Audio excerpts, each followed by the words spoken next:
Hi, I'm Dr. Carl Knox. I'm Associate Professor of Saxophone and Director of Jazz Studies at Central Connecticut State University.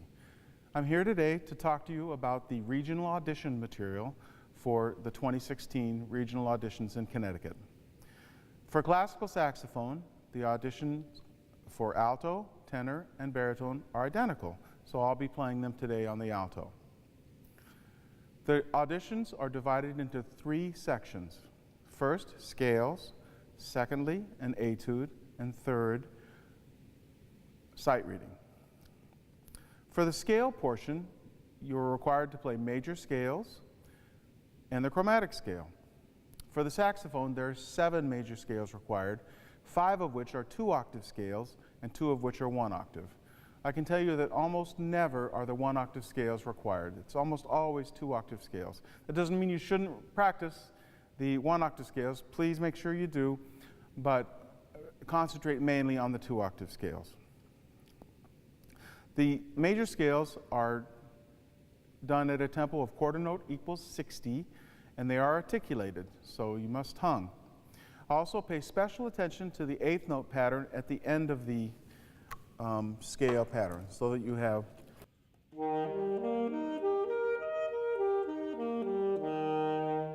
so at a metronomic rate of 60, that sounds like this.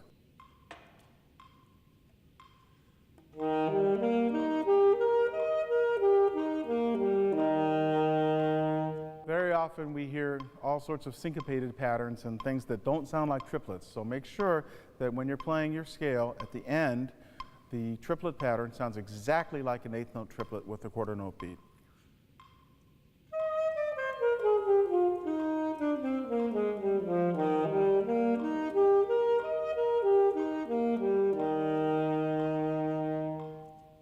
This is C major.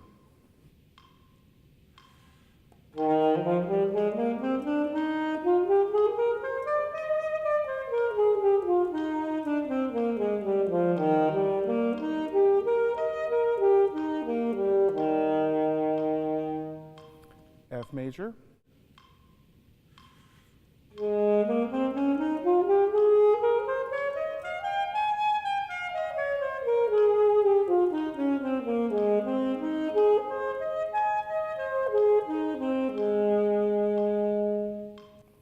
B flat.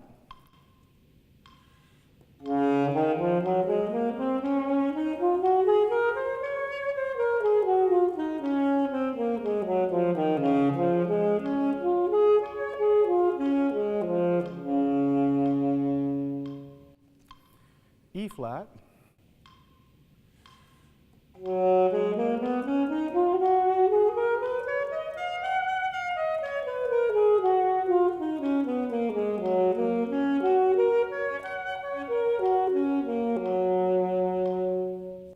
And the last of the 2-octave scales is D.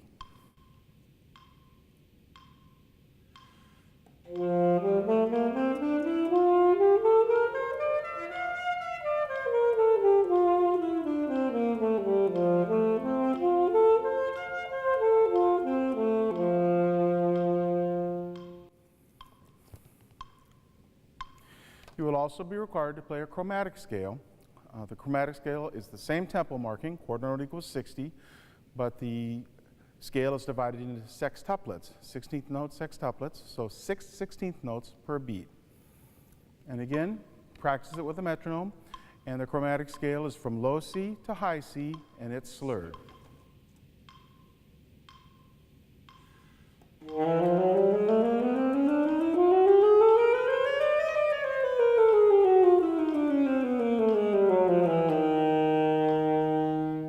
And be sure to keep the airstream going. Keep a nice full amount of air underneath and supporting your sound.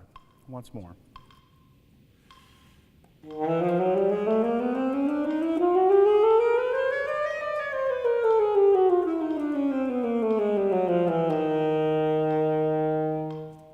The second portion of the audition will be a required etude.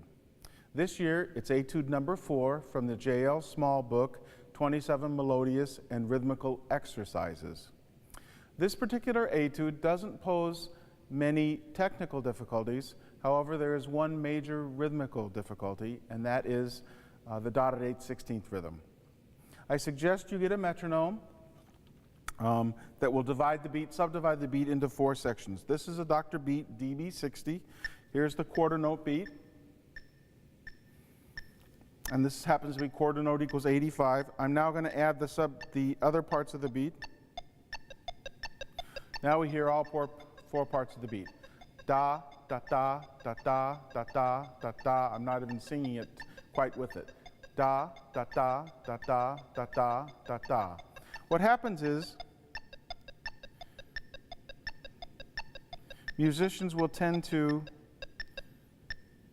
play it as if it's a triplet. Da, da, da, da, da, da, da, da, da. Sort of a lazy way of playing the dotted 8/16 rhythm. And believe me, this is what the adjudicators will be listening for. They'll be listening for the way you play this rhythm. So I suggest you practice the beginning of the etude, just the first 1, 2, 3, 4 measures with a metronome.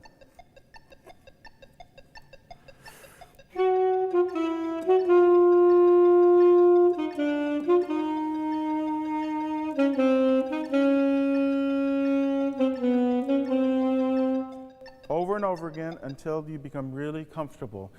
Sometimes we even practice making the dotted 8th note even longer.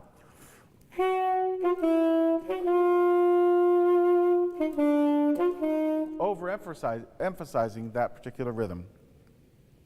I remember clearly I was at a jury 19 years ago with a colleague, and we were listening to students play, college students play, and there were an abundance of dotted 8/16 rhythms, and I finally looked at my colleague who was he was beside himself, and I said, "Excuse me, is there any human being alive today that can play the dotted 8/16 rhythm correctly?"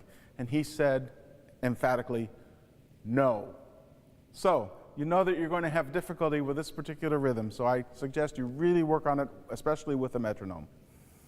The second aspect of this particular etude occurs on the 4th line from the bottom on the 2nd page, where you have some grace notes. And these are rather difficult to get in, so I suggest that you practice them by removing the 16th note from the end of beat 2 and the 16th note from the end of beat 4, so that it sounds something like this.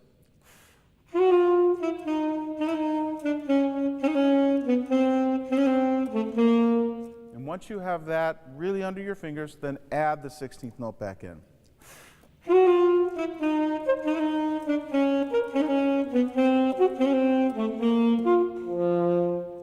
And then you'll be ready to play.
final portion of the audition will be sight reading. And while I don't know what the sight reading is, I can't help you much in that regard. I can tell you a few things about your approach to sight reading. One, take the full amount of time to look over the excerpt. You'll be given 30 seconds to a minute, perhaps even 2 minutes to look it over. Take the full amount of time. And here are some things to look for.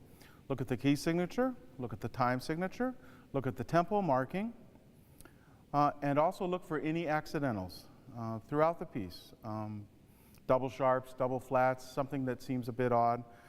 Also, look for any measures that might contain unusual syncopations or varied rhythms or complicated rhythms, and look those over in particular. And then take a second to just try to mentally play through the first few measures so you get a really good start into the sight reading. That's very important. And then relax and just play your best and don't stop. Make sure you continue on no matter how many mistakes you make. Everyone is going to make mistakes. The sight reading is often unbearably difficult. So just do your best, continue through, and best of luck. I hope you have a wonderful regional audition in 2016. Thank you.